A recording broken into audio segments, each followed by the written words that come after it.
大家好，我是 Nano。拿到高在影片开始之前，如果你的手指不嫌弃的话，B 站的朋友可以先帮我按下关注 ，YouTube 的朋友可以先帮我按下订阅。这就是街舞4的第3集，根本就是众多高手的秀啊！一般选手根本无法出来 call out， 太难了，每个大神都毫无破绽，你叫其他人要怎么玩啊？但是令我最惊艳的，除了夜莺的表演之外，其实是 MT Pop， 因为这种类型的表演也是这就是街舞4季以来第一次出现的。今天我们就来介绍风格特殊的 MT Pop。MT Pop 本名阮元明俊，1995年1月1日出生在越南，12岁开始学舞，会 Hip Hop、Waacking、Locking 等多项舞蹈。他来自 X Clown 舞团，拿过各大奖项，最著名的莫过于2019年与阿 K 桑打进 Just 第一部的8强。那这边我们就来先说说越南的街舞圈的现况。在越南的社会文化中，认为跳舞是一件非常不务正业的事，所以跳舞的人也会遇到更多的质疑，也会面对更多阻力。我有看到一段采访 MT Pop 的影片，里头 MT Pop 就说到，在越南生存非常不易。他虽然是职业舞者的身份，但是他同时必须做很多舞者以外的事情，来维持生计，维持团队的运作，甚至不惜到处 battle 赚取奖金，将其当作团队进修的费用。比赛赢了，他们也不会去进攻，而是把奖金拿去上其他舞蹈课程，有时甚至飞到不同国家进行学习。通常这种全职舞者会选择开一间舞蹈教室经营就好，很少会像 MT Pop 这样，为了提升自己团队的知名度，以及改变越南文化对舞蹈的偏见，还到处去比赛哦。采访 MT Pop 的另一名舞者就说，在越南常常可以看到公园里有很多无业游民，无法温饱自己。在那种环境下， MT Pop 却毅然决然的不继续上大学，选择当一名全职舞者。所以 MT Pop 说到，当他这么决定的时候，他就没有任何输的理由，这也是一直以来支撑他的动力之一啊。那我们来讲讲他舞蹈的特色吧。他在这就是街舞4第3集里面表演的内容，其实是致敬2006年的一部黑色电影《杨楠的迷宫》，里面有个怪物没有眼睛，眼睛长在自己的双手上，所以每次要看东西都要把双手放在脸的前方才行。那其实这是一部用非常特殊的角度来描写战争的电影哦，大家有兴趣的话可以去看一下。总之，这个无眼怪就是 MT Pop 所扮演的角色。其实在不知道这个角色故事的情况下，就已经觉得 MT Pop 能展现出很强的角色张力了。在知道之后，更加觉得他表现得很有神韵啊。他的风格虽然以 popping 为基础，但是跟一般的 popping 完全不同哦。他习惯做的动作分别是 tutting， 也就是充满角度的埃及手，还有 King Cobra， 俗称响尾蛇动作，就是他那用胸部绕圆圈的动作。再来就是他那 animation 技巧。Animation 中文是动画的意思，这个风格我之后会做一集介绍。总之，他就是做出类似慢动作的舞蹈。那有趣的地方就在这里，很多舞者都会用这种慢动作风格，但偏偏就只有 MT Pop 连脸部表情都做出慢动作，而且是喜欢做很吊诡的表情。一般的舞者都是一个死鱼，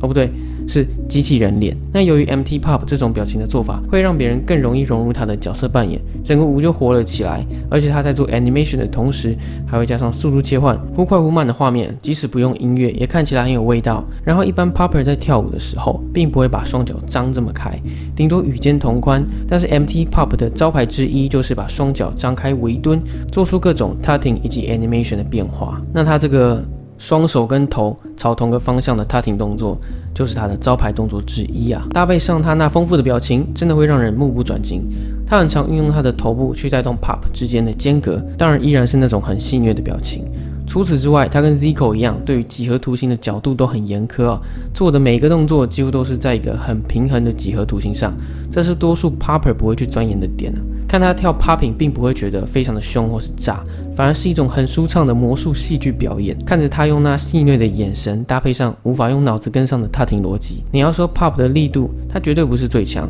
tutting 他也没有三儿这么多花招 ，waving 做的更水的大有人在。Animation 做的更不像人类的也很多，但是 MT Pop 却是把这所有风格融合在一起最特别的一位，跳起舞来最邪门的 popper。那其实我最佩服他的是，他在越南这种严苛的环境下，竟然还能放弃其他选项，专注的把舞蹈当作唯一工作，同时还能保持热情，还能够保有创意，真的是非常不容易啊！真的必须用力的支持他。或许就是因为他背负着许多责任与期望，才能变得如此强大跟特别吧。那最后一样会给大家看一下他的影片啦。喜欢的影片记得帮我分享 ，B 站的朋友记得帮我一键3连 ，YouTube 的朋友记得打开小铃铛，当当当。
会给出